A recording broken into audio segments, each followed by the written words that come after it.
Revenge films. My name is Sean, and I'm a regular guy who works a 9-to-5 office job. I'm married to my wife, Helen, and we have a 5-year-old daughter named Laura. Helen recently began working a part-time job at a local supermarket, but she still takes really good care of Laura. My hours at the office are supposed to be from 9 to 5, but recently, I've been really busy and have been working overtime. But I still want to spend time with my family, so whenever I'm able to, I go pick up Laura from school. And on the weekends, I like to go to the park with Laura. One time, I was at that park with Laura when she said something that stuck to me. I came here by myself the other day. Are you proud of me? Why were you by yourself? Where was your mother? Mom had a visitor at her house, so she told me to go to the park by myself. Was that visitor a man or a woman? A man. But Mom told me to keep it a secret from you.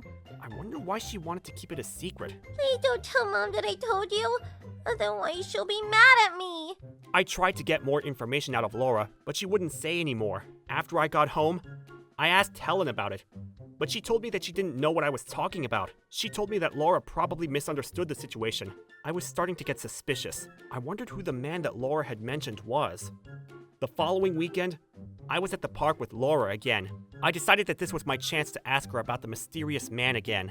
Has that man been visiting your mom recently? Yes, he came over to the house the day before yesterday. That was the day that I was away on a business trip.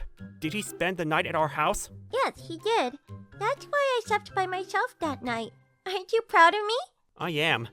But I can't believe that your mother would allow someone to sleep over at our house. I wasn't supposed to tell you, and Mom will be mad at me, so please don't say anything to her. Then Laura started crying. It seemed that Laura had been severely scolded by Helen when I asked her some questions about her secret man. I now knew that Helen was cheating on me. I also found out that Helen had been mistreating Laura behind my back, which was unforgivable. I had to protect Laura from Helen, but when I was at work, I couldn't be with her. My goal now was to find evidence of Helen's affair so that I could get a divorce and obtain full custody of Laura. I searched around the house for anything suspicious. I decided to check the data inside our family computer to see if Helen had been in touch with her lover. Since I sat in front of a computer all day long at work, I rarely used our family computer.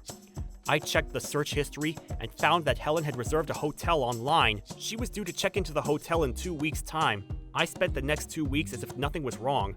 On the day of her trip, Helen gave me a call at work. She told me that her best friend had been injured in a car accident and that she was going to the hospital to be with her friend. She also told me that she would be spending the night because her friend was staying at a hospital far from our house. I figured that this was the perfect opportunity for me to get evidence of Helen's affair. I told Helen that I hoped her friend was okay and hung up the phone. I finished up work early that day and ran to the train station. I was going to wait for Helen here so that I could catch her with her lover. I waited at the train station hoping to catch a glimpse of Helen and her lover. I waited at the train station for over 20 minutes. Helen finally appeared at the train station. To my surprise, I recognized the man that she was with. I realized that he worked at the same supermarket as my wife, so Helen was cheating on me with someone from work. I took photos of them holding hands at the train station. After that, I went to pick up Laura at kindergarten. On my way to the kindergarten, I received a phone call from Laura's teacher telling me that Laura was at the hospital because of a high fever. It turned out that Laura had pneumonia and she was having trouble breathing. Laura's teacher was at the hospital too, and she told me what happened before Laura was taken to the hospital.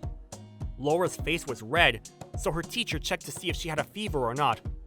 Since Laura had a mild fever, the teacher told Laura to rest in the nurse's office. After that, Laura tried to get in touch with Helen and me, but Laura seemed reluctant about it. Please, don't call my mother. So the teacher decided to call me instead of Helen. By the time that Laura was rushed to the hospital, she was unconscious. The doctor asked me why I had let her go to school in her condition. I regretted going to work early that morning because I failed to notice that Laura was sick. I got in touch with Helen and asked her to come home as soon as possible since Laura wasn't feeling well. Helen? Oh, what is it, Sean? Laura is really sick and she's in the hospital right now. I need you to come home right away. She has pneumonia and is currently unconscious. I'm sorry, but I can't. I need to look after my best friend. Take good care of Laura for me, okay?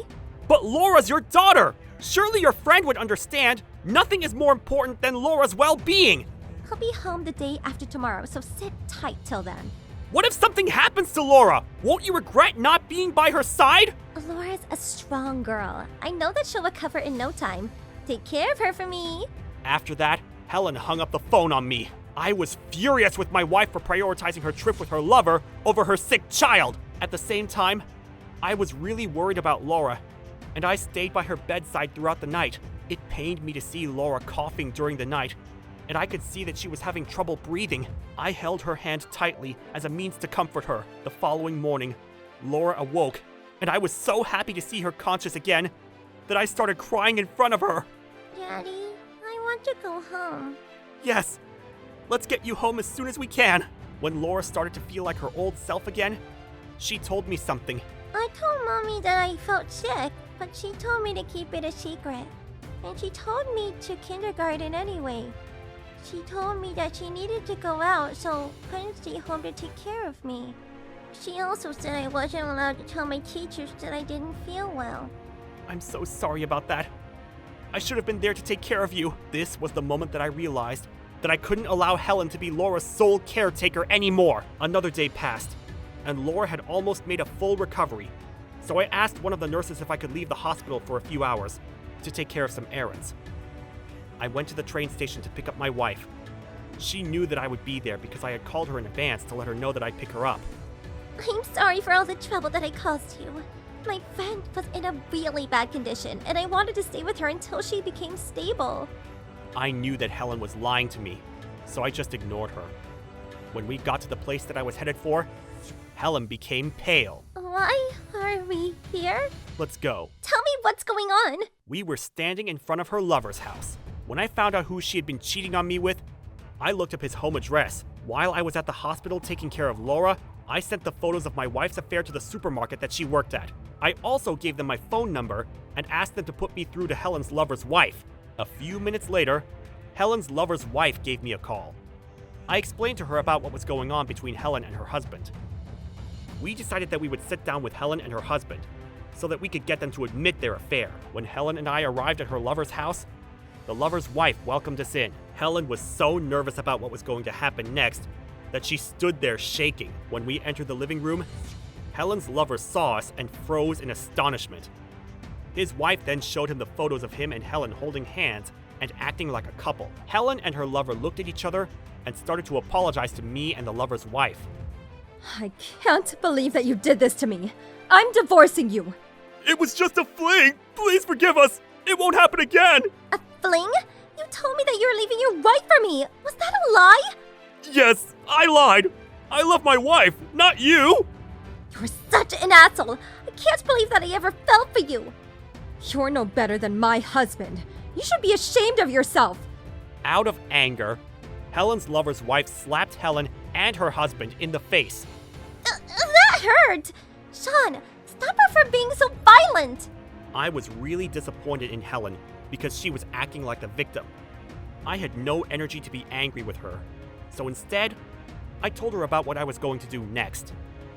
I told her that I would be filing for divorce and that I would be asking for her and her lover to pay me for all of my mental and emotional suffering. She was also not allowed back at our house. I was kicking her out. I also told Helen that I would have sole custody of Laura. Helen finally seemed to realize the gravity of the situation. I then got ready to leave, but Helen clung to me and begged for my forgiveness. I wasn't going to forgive her, and I asked her to give me her house key. After that, I went back to the hospital to check up on Laura.